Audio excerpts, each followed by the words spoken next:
Larson here at the Photobooth with the top 10 action figures of 2023. For those of you who don't know, if by chance this is your first time tuning in, here's my system. This is the fourth of 4 quarterly videos I post throughout the year, ranking my top 10 figures. Part 1 was posted at the end of March, Part 2 was at the end of June, Part 3 was at the end of September.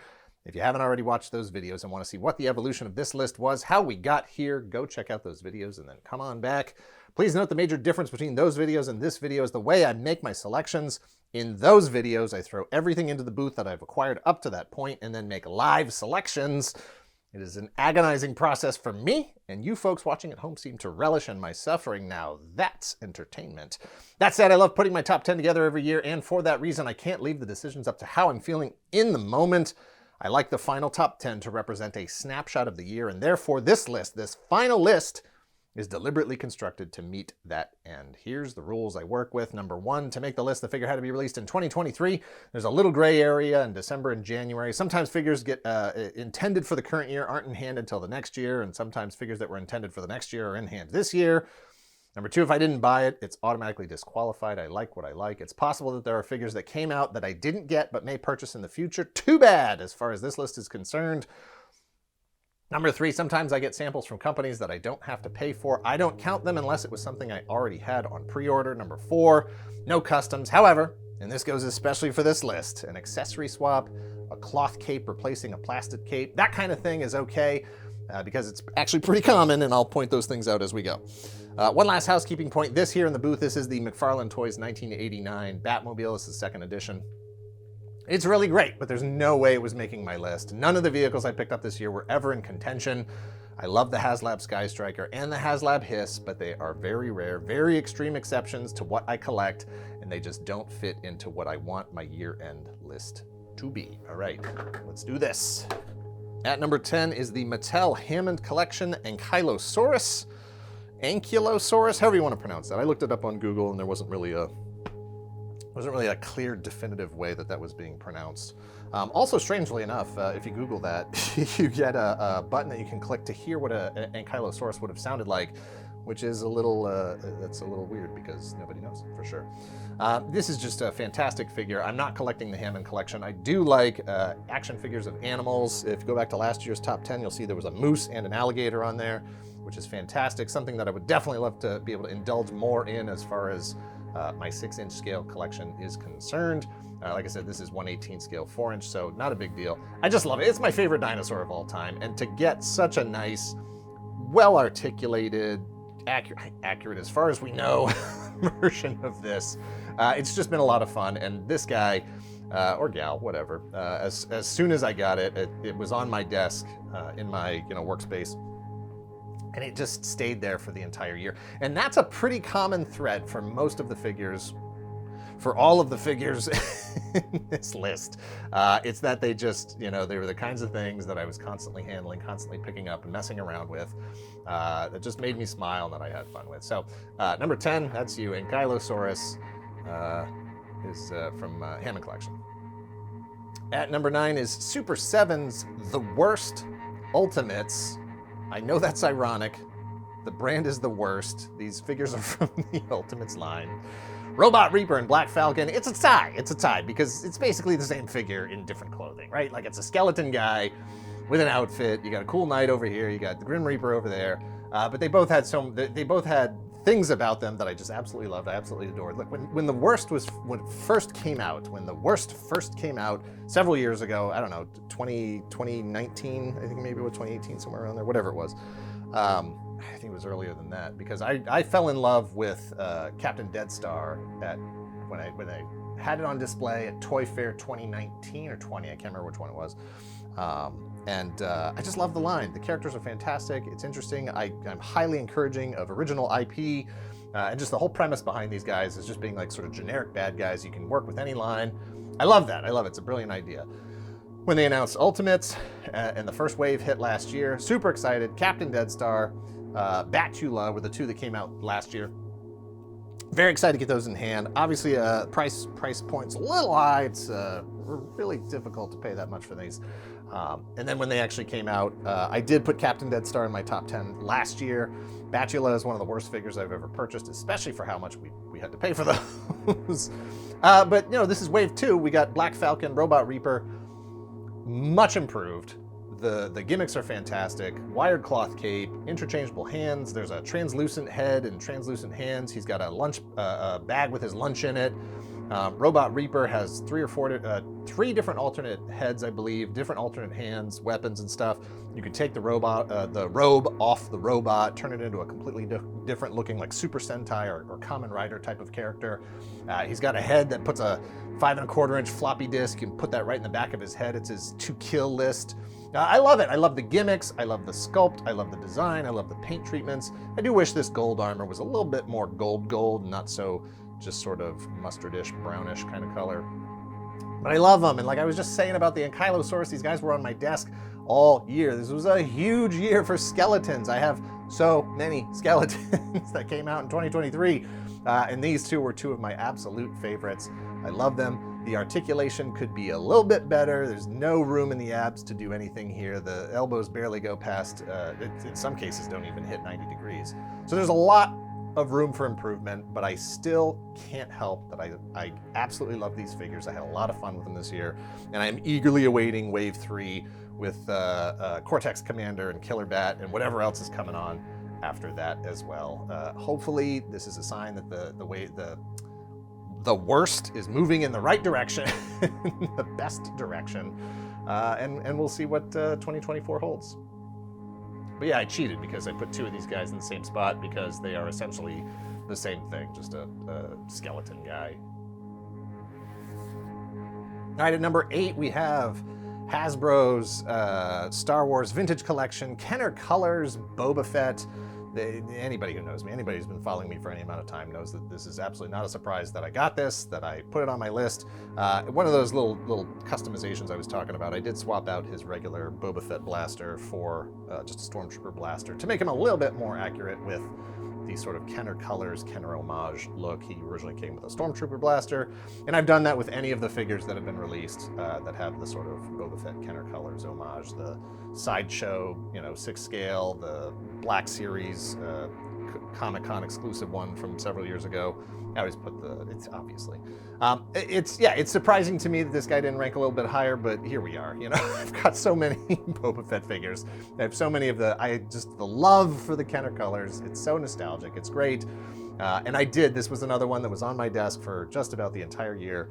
And I just loved posing it, loved messing with it, they've reached a point with this 4-inch scale where I just don't know how you can really improve on it at this point. They are fantastic figures, and I'm psyched that they actually did do this Kenner Colors version of it. But that's it, and it's not to say that I'm getting tired of Boba Fett or this color style. I love it, but there were definitely other figures that I messed around with more this year. At number 7 is Hasbro Marvel Legends Spiral. This is just an absolutely incredible feat of action figure engineering. Absolutely blew me away when I finally got it in hand. Let me point out that these 6 swords here, her katanas, I didn't really like the swords that she came with, so I swapped these out for 6 of the shorter katanas from Speo Toys' Articulated Icons Ninjas figures. I really wanted them to match, and these I just happen to have. That's how many Articulated Icons Ninjas I have. I had plenty of swords to go around to swap out for her to have 6 of basically the exact same sword. I wanted the symmetry, it's fine that she's got the one cybernetic arm and nothing else. The other 5 arms are just regular flesh arms. Totally okay, but I wanted all the swords to be the same. I didn't really like the ones that came with the figure. To me, I've been joking since I got this that Spiral is the end boss for action figure posing, for action figure photographers. This is it really challenges you to say, it's not only to handle the thing, it is hard to hold this and try to figure out what you actually want to do with it, how you want to pose it. And that was a fun, unexpected challenge for this year. And as far as the character goes, as far as Spiral goes, every previous version of this character has been lacking, that full range of movement, of posability. It is a challenge to figure out what to do with, 3 different shoulders in that tiny little space and still keep the proportions of the figure natural. I'm putting that in quotation marks, natural, because it is such a weird mutant sort of body. And hopefully they can roll this kind of, now that they've sort of solved this problem of the 6 arms and the 6 shoulders, and she's still got ab movement there. Hopefully they can roll that out to other 6-armed characters.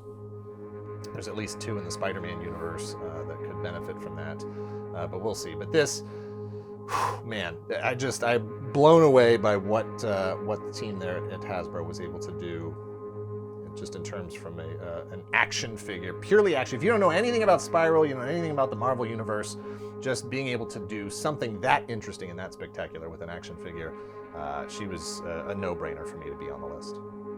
At number 6, we have Speo Toys Animal Warriors of the Kingdom. This is a Atreyu, and this is representing the entire line of Animal Warriors of the Kingdom. It is an amazing new line that I was already on board with from back in the 4-inch scale days. I supported the Kickstarter. I'm super excited about everything they released this year and about where they're headed in the future. Just a few bits of teasing, a couple images that and pieces that they've shared at shows.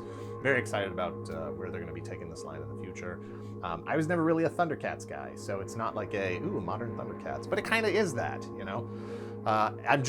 I'm really happy for anybody who is taking the risk of introducing a new brand, a new IP. So much of action figures and pop culture in general right now is driven by existing IP and rehashing 40-year-old characters and 40-year-old ideas. And so it's really just very interesting and exciting to see these guys doing something new and different and pulling it off in such an amazing, dynamic way. These are smooth action figures that pose well. They've got great articulation. The weapon choice, the armor choices, swappable parts. I mean, everything about it is just fantastic. Plenty of room to improve, plenty of room to expand on what they're doing. I would love to see, they've done head packs, alternate head packs that are basically just the existing sculpts in different colorways, so you can swap and get a different look on different characters. But what I'd really love to see is Atreyu here with, whether it comes with him or as part of a head pack, a roaring mouth, a growling mouth. They already come with alternate hands to get different kinds of expression from those hands and the kinds of weapons you can put in their hands. I would love to see more of that played out in the faces as well. This minor additions to this figure. This is actually, the strap is from a Mythic Legions figure, a 4 Horsemen Mythic Legions figure, and the cape is a third-party wired cape that I had purchased years ago for a Mandalorian figure, and I just thought it looked really great on him. It sort of amped up the regal nature of the character. And this is another line that, all the credit in the world to Jason and everybody at Speo for what they're doing and for the mythology that they've created. But just like every line of action figures that I follow and I collect, as far as I'm concerned, I have my own mythology for who these characters are and how they interact with each other and where they came from and where they're going. And how that works. And I hope that that's something that you can find in your collection as well. And I hope that's something that everybody does. If you like the mythology, fantastic. If not, come up with your own mythology and just have fun and let that drive what you collect and how you collect. And don't worry about what anybody else is doing.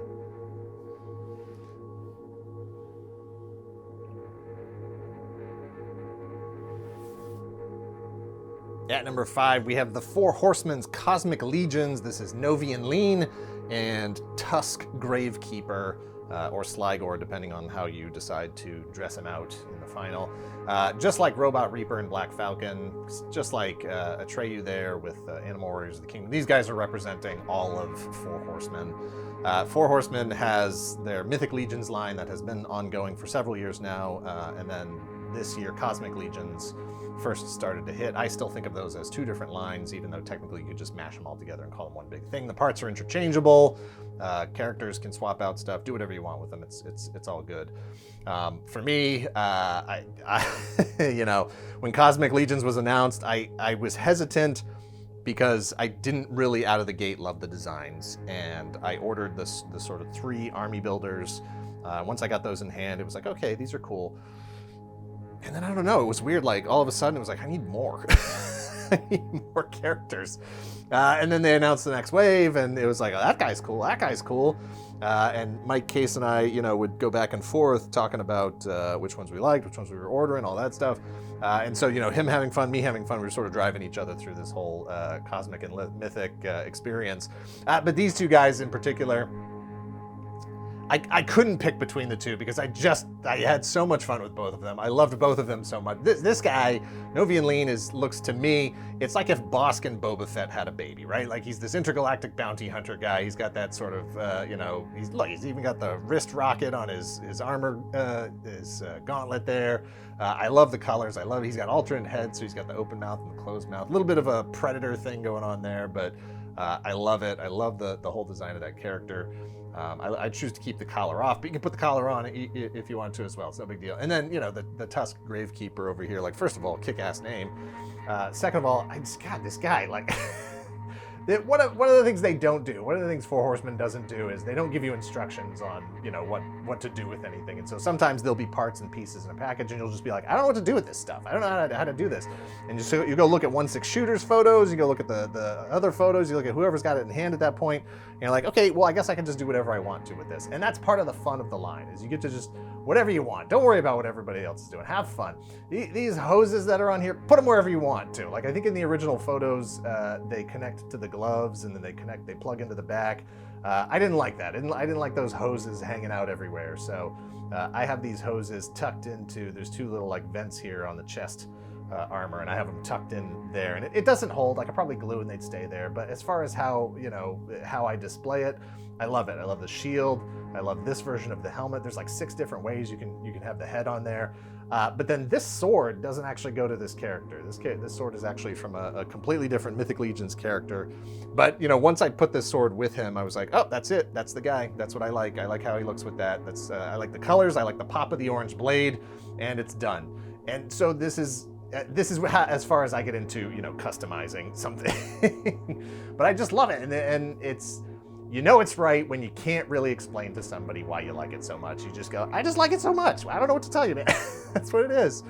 So this spot, again, it's for both of these characters. It's for all of Mythic Legions and Cosmic Legions. It's so hard to pick. There's so many great characters. I could do a list of just those figures. But for the sake of this, it's Tusk Gravekeeper and Novian Lean here. At number 4, we've got Mattel's Masters of the Universe, New Eternia, Clawful, and Buzz-Off. These are my guys. These are my two guys, two of my favorites from my youth, reinvented absolutely gorgeously. The only modification I have here is this shield is actually Clawful's shield, and this spear, this gold spear, is actually from an accessory pack from Spero's Animal Warriors of the Kingdom. Got that in hand and said, get this axe out of here. This spear is gorgeous. Makes sense for a bee guy to have a spear, kind of like he's stinging people.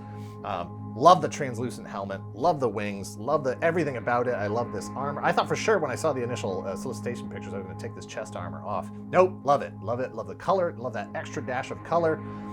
Love everything about it. Clawful, dream come true. Love his shiny boots, his giant claw. The fact that his other claw, and they both have these claw hands, that those are articulated. He's got his little armor pad on his shoulder. I have like almost zero complaints. I could nitpick both of these, but why? They're so awesome. I love both of them, and I could not. I can't pick one over the other. If you forced me to, I'd probably pick Buzz-Off over Clawful, but I love Clawful so much too that I can't pick between the two. It's too hard. Am I collecting Masters of the Universe? You know, it was a running joke all year that I wasn't collecting them for several years, and I wasn't. And it wasn't until the line sort of turned a corner into this New Eternia phase that I really started to embrace it. And I actually went back and, thankfully, because stuff, you know, was getting clearanced, I actually went back and grabbed a couple figures that I had missed. Beastman is fantastic. I grabbed him this year. I grabbed that initial Skeletor, that one that comes with the bearded head. Still don't like that New Eternia He-Man. Hoping they're going to do something different with that. With that character. I've seen that the battle armor version is coming out, but you know, I'd still like that sort of regular, just the breastplate armor thing, the strap across his chest. So for now, the 40th anniversary He-Man is sitting on my shelf. But I grabbed Trapjaw this year, I grabbed Ram Man this year, I grabbed Roboto, I grabbed Manny-Faces, I grabbed Too Bad. I am not, by any means, by any stretch of the imagination, I am not all in on New Eternia, but I am certainly grabbing more New Eternia than I ever expected to be. And if anybody at Mattel, or anybody who has influence at Mattel is listening right now, let's get a cool New Eternia Battle Cat in there. And if you can borrow some notes from that Mondo Battle Cat, that would be great. We'd love to see that. So these guys are going to hold down the 4 spot for me.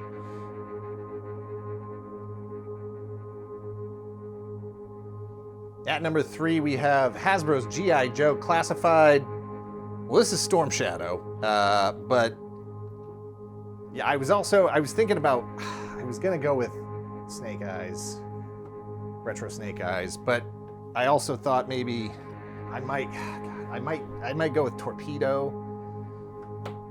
But there was so many good figures. It's like I could do Torpedo, I could do Snow Serpent. Like he wasn't one of my favorites as a kid, but Scrap Iron was amazing. The short version of this is that there's like 25 or 30 G.I. Joe Classified figures here, and they're all amazing. Every single one of them is fantastic, and it's like, if I had a hard time picking between Clawful and Buzz-Off, how am I supposed to pick between all these G.I. Joe Classified figures? It's like my favorite brand. I bought more Classified figures than I picked up anything else this year. Not to mention the HasLab Hiss that came with 4 figures. It cost $300. But this is like the dream come true line. Like this is the peak of, when collecting started to shift over to 6-inch after McFarlane and NECA started, really pushing that scale in the early 2000s. Like me, and I know a good portion of G.I. Joe collectors, 6-inch was always the dream. Like everything else has been there. Marvel's been there. Star Wars has been there. It's like, where's the 6-inch G.I. Joe line? Well, we've finally got it. And it's fantastic. And I just can't say enough about it. I can't pick a favorite. Like, it's impossible. So many of these guys were on my desk all year. This one's not bad. Grunt's pretty good. I do like the troop builders. I do tend to be a fan of troop builders. And this one has a custom Dan head that is based on the first Wave 1 Duke head. So that one works for me too. And I want to put Storm Shadow in here because I specifically mentioned him in my best of for my top 10 for 2022. In that I did not put him on the list last year because the regular version that was released, I really didn't like that version. I had done so much custom work to try to get it to look more like this Storm Shadow. In fact, I'm just going to leave Storm Shadow out here and call him the G.I. Joe Classified representative. I had switched the hands on that one. I had switched just like I did with this one, I had cut the ninja stars off the bandolier. I had swapped out the swords. I had done a lot of work on it to try to get it to this. And so this is basically just cut off the ninja stars and swap these out for Marauder Gunrunners 6-inch scale swords. And that's my Storm Shadow. And, Snake Eyes and Storm Shadow, those are the 2 key guys that really, as a kid, meant G.I. Joe to me. And I'm really glad to finally have a definitive, as far as I'm concerned, a definitive Storm Shadow on the shelf. And the rest of these guys, geez, like, what am I supposed to do? At number 2, Hasbro Marvel Legends Crystar, absolutely blindsiding everyone this year.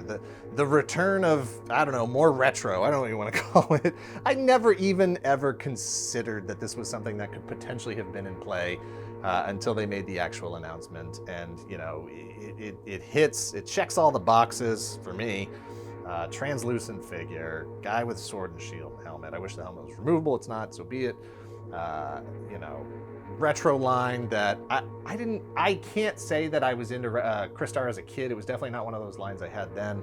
But over the years, as I got into more collecting of vintage stuff, and especially stuff that I didn't have, Crystar was one of those lines that I was definitely interested in later on. I don't think I owned a complete one until sometime around like 2015, 2016, somewhere around there.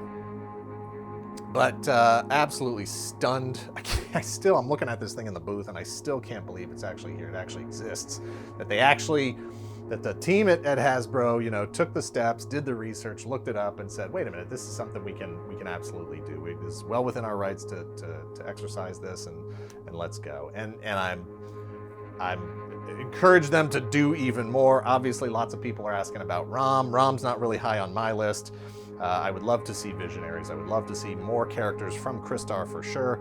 And anything else that I can't even think of, that I haven't even considered that might fall into that category, do it.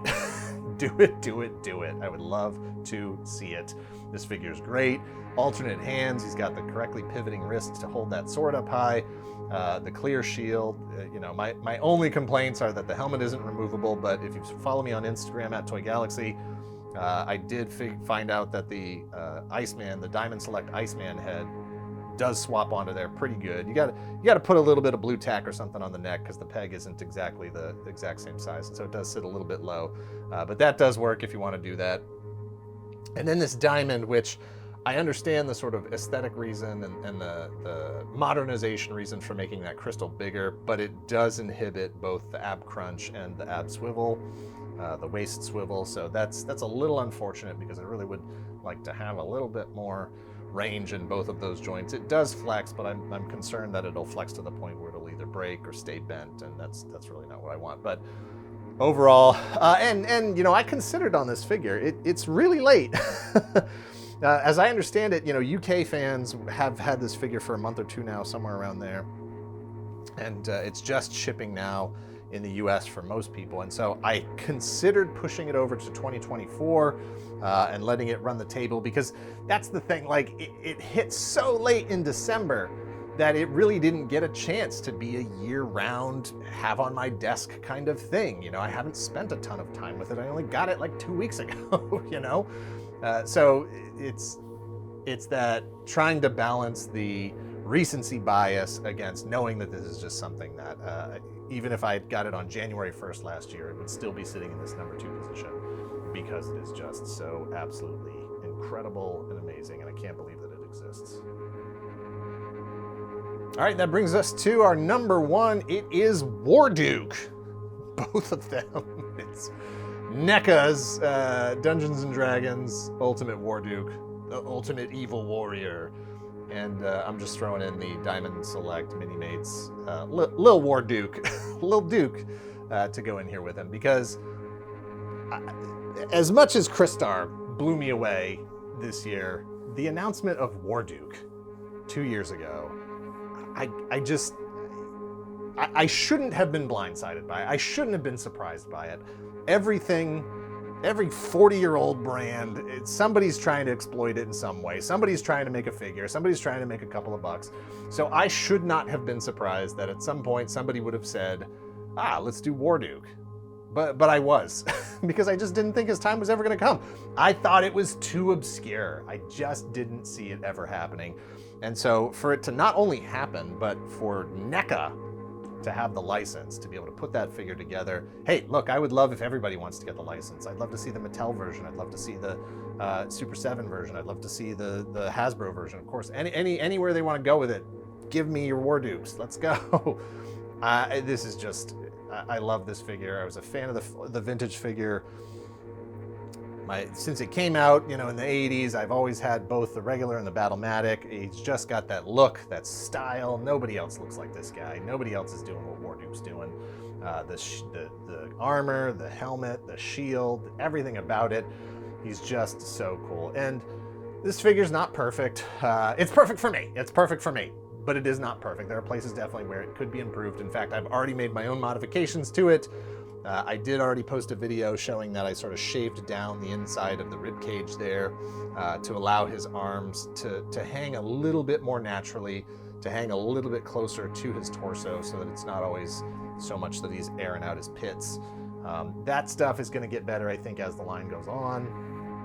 Strongheart is amazing. I've seen a lot of people putting Strongheart in their lists instead of Warduke, and I get it.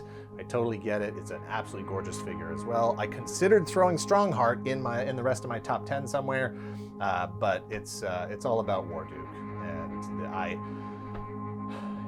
don't even know. Like, it's weird to get such a nice figure and just to be like, well, it's done. it's done, you know, like, I don't want another version of Warduke unless it's like, you know, improved articulation or something. Like, I don't need to repaint, I don't need alternate colors, I don't need anything like that, but I'm sure the team at NECA is thinking about different ways that they can get a couple more bucks out of this mold and out of the work that they've already done. I don't know. It's amazing to me. It ran the table this year. I got it from Sergeant Red's very early in January. I think it was like January 10th or January 12th, something around there. And it was just, for me, it's just been an automatic lock for #1 all year long. None of these other figures even came close to threatening his position as #1. It was just one of those things that I dreamed about getting as an action figure, a modern, updated action figure for so long, but never really actually thought it was going to happen. And then to finally have it delivered, and not just delivered, but so perfectly executed. Props to Thomas Gwynn, sculptor on this piece. He also did, as far as I know, he's done all the figures in Dungeons & Dragons for NECA. And he also did Alf and some other stuff. So I don't know who exactly was involved. You know, I could have read the box. I don't have the box here with me. I know NECA does put some of that information on the box. But congratulations to everybody at NECA. Thank you to everybody at NECA for getting such an amazing figure made and so well done. I hope if you wanted this figure, you too, anybody watching this, have had the opportunity to get one for yourself. Thanks for watching this and all our videos. Hit like, hit subscribe if you haven't already. Obviously, go check out our main channel, Secret Galaxy. Follow me on Instagram at Toy Galaxy. Check out our Patreon at patreon.com/toygalaxy. Let me know what's your top 10s. Let me know your top 10s down in the comments. Looking forward to reading those. Looking forward to see what you enjoyed, what you had fun with, what made you happy this year. I hope you had a great 2023, and I hope you have an even better 2024. Thanks. Later.